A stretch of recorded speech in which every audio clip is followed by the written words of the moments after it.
ತೈಲ ಸಮಾಚಾರ. ಒಗ್ಗಟ್ಟಿನಲ್ಲಿ ಬಲವಿದೆ. ಕಾಗಿ, ಇಲಿ, ಜಿಂಕಿ ಮತ್ತು ಆಮೆ.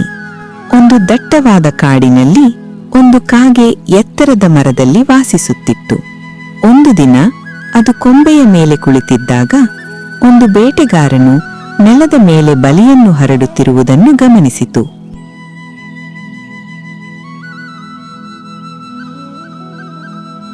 ಅವನು ಹಕ್ಕಿಗಳನ್ನು ಆಕರ್ಷಿಸಲು ಧಾನ್ಯಗಳನ್ನು ಚದುರಿಸಿ ನಂತರ ಒಂದು ಮರದ ಹಿಂದೆ ಅಡಗಿಕೊಂಡನು.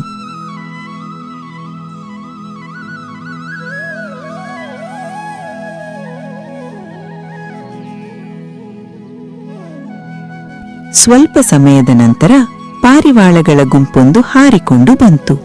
ಅವು ಧಾನ್ಯಗಳನ್ನು ತಿನ್ನಲು ಹೋಗುತ್ತಿದ್ದಾಗ ಕಾಗೆ ಎಚ್ಚರಿಸಿತು.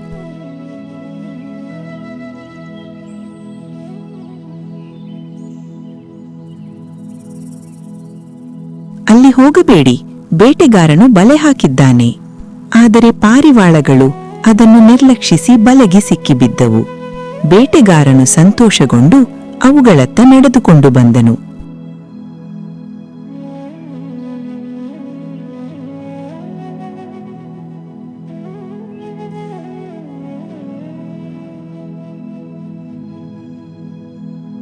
ಆ ಕ್ಷಣದಲ್ಲಿ ಎಲ್ಲಾ ಪಾರಿವಾಳಗಳು ಒಟ್ಟಿಗೆ ರೆಕ್ಕೆ ಬೀಸುತ್ತಾ ಆಕಾಶಕ್ಕೆ ಹಾರಿದವು, ಬಲೆಯನ್ನು ಜೊತೆ ತೆಗೆದುಕೊಂಡು.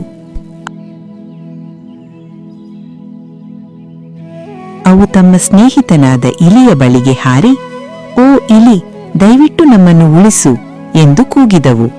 ಇಲಿ ತಕ್ಷಣ ಹೊರಬಂದು ತನ್ನ ತೀಕ್ಷ್ಣ ಹಲ್ಲುಗಳಿಂದ ಬಲೆಯನ್ನು ಕತ್ತರಿಸಿತು. ಪಾರಿವಾಳಗಳು ಮುಕ್ತವಾಗಿ ಸಂತೋಷದಿಂದ ಹಾರಿ ಹೋಗಿದವು. ಇದನ್ನೆಲ್ಲ ನೋಡುತ್ತಿದ್ದ ಕಾಗಿ ತನ್ನೊಳಗೆ ಹೇಳಿಕೊಂಡಿತು, "ಇದು ನಿಜವಾದ ಸ್ನೇಹ. ನಾನು ಕೂಡ ಈ ಇಲಿಯ ಜೊತೆ ಸ್ನೇಹ ಮಾಡಬೇಕು." ಕಾಗೆ ಇಲಿಯ ಗುಹೆಯ ಬಳಿ ಹೋಗಿ ಹೇಳಿತು, "ಓ ಇಲಿ, ಹೊರಗೆ ಬಾ, ನಾನು ನಿನ್ನ ಸ್ನೇಹಿತನಾಗಲು ಬಯಸುತ್ತೇನೆ." ಮೊದಲು ಇಲಿ ಭಯಪಟ್ಟು ಒಳಗೆ ಅಡಗಿತು. ಆದರೆ ಕಾಗೆ ಮೃದುವಾಗಿ ಮತ್ತು ಸಹನೆಯಿಂದ ಮಾತನಾಡಿತು. ನಿಧಾನವಾಗಿ ಇಲಿ ಅದನ್ನು ನಂಬಿ ಇಬ್ಬರು ಉತ್ತಮ ಸ್ನೇಹಿತರಾದರು. ಅವರು ಪ್ರತಿದಿನ ಆಹಾರ ಹಂಚಿಕೊಂಡು ಸಮಯ ಕಳೆಯುತ್ತಿದ್ದರು. ಒಂದು ದಿನ ಆ ಪ್ರದೇಶದಲ್ಲಿ ಬರ ಬಂತು. ಆಹಾರವೇ ಇಲ್ಲದಂತಾಯಿತು.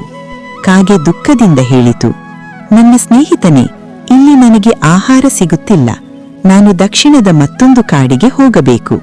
ಅಲ್ಲಿ ನನ್ನ ಸ್ನೇಹಿತನಾದ ಆಮೆ ಒಂದು ಕೆರೆಯಲ್ಲಿ ವಾಸಿಸುತ್ತಿದೆ." ಇಲಿ ಹೇಳಿತು, "ನನ್ನನ್ನು ನಿನ್ನ ಜೊತೆ ತೆಗೆದುಕೊಂಡು ಹೋಗು." ಕಾಗೆ ಒಪ್ಪಿತು. ಇಲಿ ಅದರ ಬೆನ್ನು ಮೇಲೆ ಕುಳಿತಿತು ಮತ್ತು ಅವು ಹೊಸ ಕಾಡಿಗೆ ಹಾರಿದವು. ಅಲ್ಲಿ ಅವು ಆಮೆಯನ್ನು ಭೇಟಿಯಾದವು ಮತ್ತು ಬೇಗನೆ ಮೂವರು ಆಪ್ತ ಸ್ನೇಹಿತರಾದರು. ಒಂದು ದಿನ ಒಂದು ಜಿಂಕೆ ಓಡುತ್ತಾ ಅವರತ್ತ ಬಂತು, ಉಸಿರಾಟದಿಂದ ಬಳಲುತ್ತಾ. "ಅಯ್ಯೋ ದೇವರೇ" ಎಂದು ಜಿಂಕೆ ಹೇಳಿತು, "ನಾನು ಬೇಟೆಗಾರನಿಂದ ತಪ್ಪಿಸಿಕೊಂಡೆ." ಕಾಗೆ, ಇಲಿ, ಆಮೆ ಮತ್ತು ಜಿಂಕೆ ಬೇಗನೆ ಅತ್ಯುತ್ತಮ ಸ್ನೇಹಿತರಾದರು.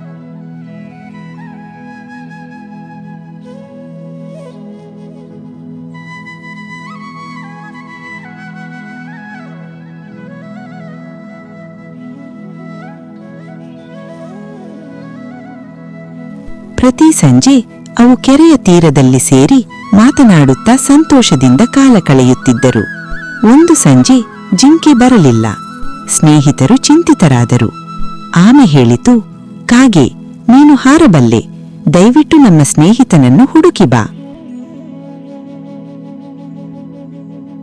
ಕಾಗೆ ಕಾಡಿನ ಮೇಲೆ ಹಾರಿತು ಮತ್ತು ಜಿಂಕೆ ಬೇಟೆಗಾರನ ಬಲೆಗೆ ಸಿಕ್ಕಿರುವುದನ್ನು ಕಂಡಿತು.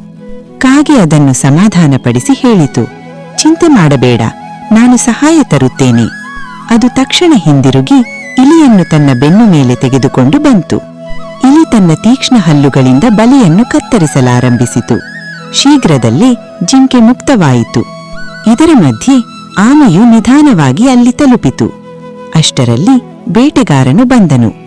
ಜಿಂಕೆ ತಪ್ಪಿಸಿಕೊಂಡುದನ್ನು ನೋಡಿ ಕೋಪಗೊಂಡನು. ಆದರೆ ಅವನು ಆಮೆಯನ್ನು ಗಮನಿಸಿದನು. ಬೇಟೆಗಾರನು ಆಮೆಯನ್ನು ಹಿಡಿದು ಕಟ್ಟಿ ತನ್ನ ಭುಜದ ಮೇಲೆ ಹಾಕಿಕೊಂಡು ಸಂತೋಷದಿಂದ ನಡೆಯಲು ಶುರು ಮಾಡಿದನು. ಸ್ನೇಹಿತರು ಬೆಚ್ಚಿಬಿದ್ದರು.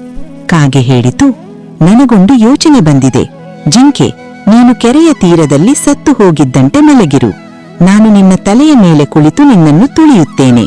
ಆಗ ಬೇಟೆಗಾರನು ನೀನು ಸತ್ತಿದ್ದೀಯಾ ಎಂದು ಭಾವಿಸುತ್ತಾನೆ. ಅವನು ನಿನ್ನತ್ತ ಬಂದಾಗ ಆಮೆಯನ್ನು ಕೆಳಗೆ ಇಡುತ್ತಾನೆ. ಅದೇ ಸಮಯದಲ್ಲಿ ಇಲಿಕಟ್ಟು ಕತ್ತರಿಸಿ ಆಮೆಯನ್ನು ಬಿಡಿಸುತ್ತದೆ.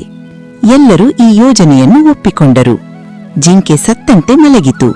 ಕಾಗೆ ಅದರ ತಲೆಯ ಮೇಲೆ ಕುಳಿತು ತುಳಿಯಲು ಶುರು ಮಾಡಿತು. ಬೇಟೆಗಾರನು ಇದನ್ನು ನೋಡಿ, ಅಯ್ಯೋ, ಜಿಂಕೆ ಸತ್ತು ಹೋಗಿದೆ, ಇಂದು ನನ್ನ ಅದೃಷ್ಟ ದಿನ ಎಂದುಕೊಂಡನು. ಅವನು ತಕ್ಷಣ ಆಮೆಯನ್ನು ಕೆಳಗೆ ಇಟ್ಟು ಜಿಂಕೆಯತ್ತ ಹೋದನು. ಅದೇ ಸಮಯದಲ್ಲಿ ಇಲಿಕಟ್ಟು ಕತ್ತರಿಸಿ ಆಮೆ ಕೆರೆಯೊಳಗೆ ಜಾರಿತು.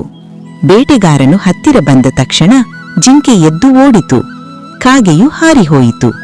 ಬೇಟೆಗಾರನು ಘರಿ ಹಸ್ತನಾಡಿ ಬೆಚ್ಚಿಬಿದ್ದನು. ಹೀಗೆ 4 ಸ್ನೇಹಿತರು ತಮ್ಮ ಬುದ್ಧಿ ಮತ್ತು ಏಕತೆಯಿಂದ ಒಬ್ಬರನ್ನೊಬ್ಬರು ಉಳಿಸಿಕೊಂಡರು.